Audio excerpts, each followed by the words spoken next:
менің кейіптерім, менің арнайы сіздерге жамылып жатсын, жаурамасын деп қойып жатқан кейтім.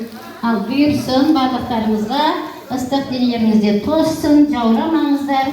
Бастарыңыз жұмсақ, жасықты болып, денелеріңіз жұмсақ, көрпе-көрпешеде болып, істеріңіз жақсы. Ана жерде қып кетті. 15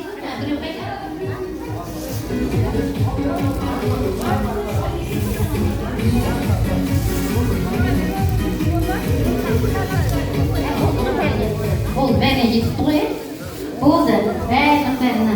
Енді достарының атынан қойылатын тағы да кейтіміз бар екен. Құдаларға, құдағиларға. Достар қайда? Шығыңыздар. Ал енді құдағилар, біздің құдағиға деген аса сыйлығымыз бар.